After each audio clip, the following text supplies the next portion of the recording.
Hachem, s'il te plaît, aide-moi à ne pas faire du Lachon Hara. Mais Hachem, il va lui dire, mais moi, je veux que ce soit toi qui fasses l'effort. Qu'est-ce que tu me demandes à moi de t'aider? C'est ton épreuve. Ton épreuve, c'est que tu ne dois pas faire de Lachon Hara. Qu'est-ce que tu viens de te demander de t'aider? Hachem, même s'il veut que tu aies ton libre arbitre, c'est-à-dire que de par toi-même, tu te renforces et tu luttes contre le Yetzer Hara, il va quand même t'aider. Parce que maintenant, il va voir que en fait, tu veux, mais tu peux pas. C'est-à-dire que tu es d'accord que il faut pas faire de la médisance, il faut pas parler du mal de quelqu'un. Et maintenant, comment tu viens et tu demandes de l'aide pour ça? Hachem me dit, mais toute la raison pourquoi j'ai créé le mauvais penchant, c'est pour te donner le mérite de lutter contre le mauvais penchant. Mais toi, tu peux dire à Hachem, mais j'arrive pas. Si tu m'aides pas, j'arrive pas. Et même si maintenant, je crois que je peux pas, et je me trompe, en fait, je peux, alors montre-moi que je peux. Montre-moi clairement que je peux. Comme on dit pour Rav Israël Kardouner. Rav Israël Kardouner, il avait pas de manteau en fourrure. Donc, bien sûr, c'est pas des manteaux en fourrure de vison pour aller faire des soirées. C'est des manteaux en fourrure pour tenir dans le froid de moins 30, moins 40. Alors, une fois, il a dit à Hachem, regarde, ou maintenant, tu me donnes un manteau en fourrure, ou tu me donnes le date, la conscience que je vois que j'ai pas besoin. Ou tu me montres que j'ai pas besoin, ou que tu me donnes. Mais comme je suis là, je peux pas. Parce que là, j'ai froid, et j'ai vraiment l'impression que j'ai besoin d'un manteau en fourrure. Que si j'avais le manteau en fourrure, ça aurait beaucoup mieux. Donc, ou tu me donnes le manteau en fourrure, ou tu me fais comprendre que j'ai pas besoin, que je peux me réchauffer, et que j'ai pas besoin du manteau en fourrure. Mais ne me laisse pas comme ça. C'est-à-dire que maintenant, quelqu'un il se trouve devant une épreuve et il voit qu'il n'arrive pas. Même s'il est en train de se tromper, le fait qu'il demande à Hachem il va l'aider.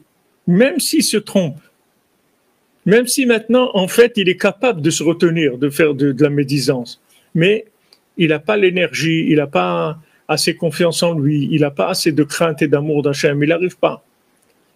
Hachem il va l'aider. Même si normalement, c'est lui qui devrait faire l'effort. Hachem, il va l'aider à s'en sortir. Il ne va pas le laisser. Ce sont des choses qui sont extrêmement fines. C'est toute la vie qui dépend de ça. Il ne faut pas se tromper sur l'apport personnel. Il ne faut vraiment pas se tromper. Parce que c'est ça qui va décider du crédit qu'on va recevoir d'Hachem. Combien Dieu va nous aider, c'est par rapport à l'apport personnel. Si l'apport personnel, il est sincère, il est vrai, même si c'est des chaussures à 3 coins, Dieu va nous aider, il n'y a pas de problème. Mais il ne faut pas se tromper sur l'apport personnel. Sur ça, il ne faut pas se tromper. Ou Béhémet, il dit Rabbi Nathan, Yefchar lehavin zot. Béhémet, on ne peut pas comprendre ça. Parce que ça fait partie des questions qu'on ne peut pas répondre d'aucune façon. C'est-à-dire on ne peut répondre à ça qu'avec la foi. C'est pour ça qu'on doit s'appuyer complètement sur la foi. Avoir confiance dans nos sages. Que tous nos sages ils ont été dans ce chemin-là. Et Béhémet, c'est ça le principal du libre arbitre.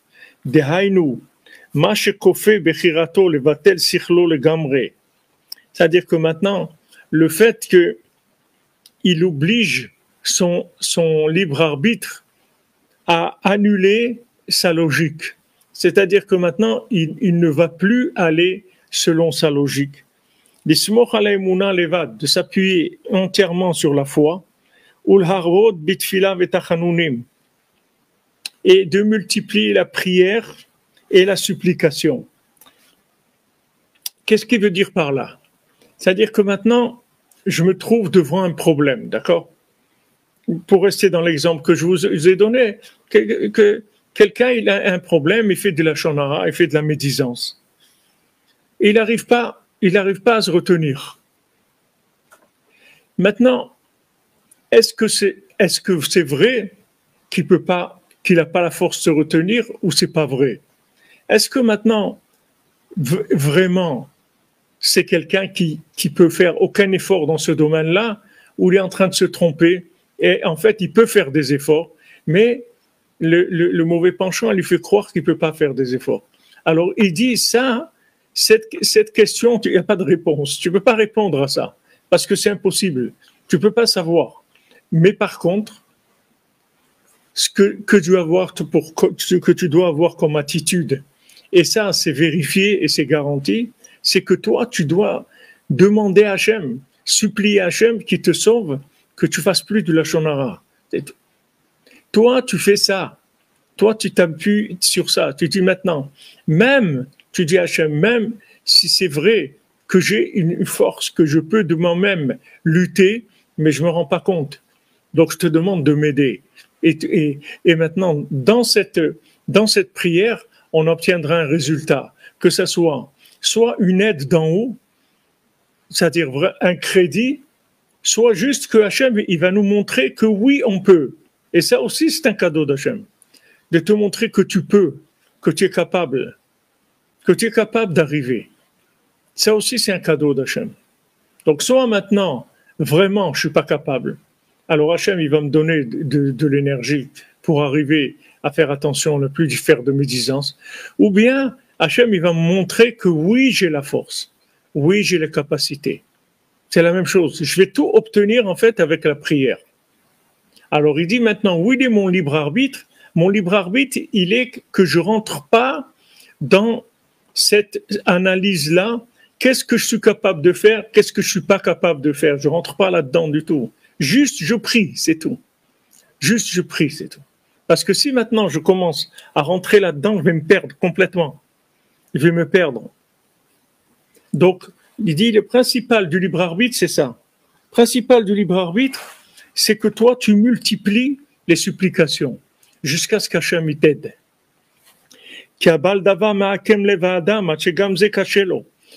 Maintenant, le Yetzer Hara, le mauvais penchant, il tord le cœur de la personne. C'est-à-dire, il prend son cœur, il tord son cœur. Il le laisse pas. Il le culpabilise comme si c'était quelqu'un qui était capable. Comme si quelqu'un était capable. Il lui donne la culpabilité de quelqu'un qui est capable, alors que c'est faux, il n'est pas capable. Ou bien, il lui donne le côté cool de quelqu'un qui n'est pas capable. Eh oui, c'est un handicap, qu'est-ce que je peux faire? Je suis handicapé, c'est vrai, j'arrive pas. Mais c'est pas vrai, il n'est pas handicapé. Il peut. Seulement, le Yetzer Hara, il lui fait croire qu'il peut pas. Donc, que ce soit d'un côté ou d'un autre, on peut pas s'en sortir là-dedans. La seule façon de s'en sortir, c'est de multiplier la prière, de demander à Hachem, Anna Hachem Moshe Anna, délivre-moi Hachem, délivre-moi de Yetzer Hara, délivre-moi de cette maladie de la médisance, délivre-moi de ça. Maintenant, que ce soit délivre-moi en me faisant prendre conscience de ma force, ou bien délivre-moi en me donnant la force de lutter contre la médisance. Il revient au même dans le résultat. Mais vous voyez l'attitude, c'est que dans cette approche, quand on a une approche logique, on va se tromper. On va se tromper, c'est-à-dire on va croire qu'on est capable alors qu'on n'est pas capable, ou on va croire qu'on n'est pas capable alors qu'on est capable. Donc, il n'y a pas de... Il dit, où est mon libre arbitre? C'est justement que je rentre pas dans la logique du tout. Je rentre dans la prière. Cette prière, elle servira soit à me faire prendre conscience de mes forces, soit à recevoir une aide d'en haut. Bezrat Hashem.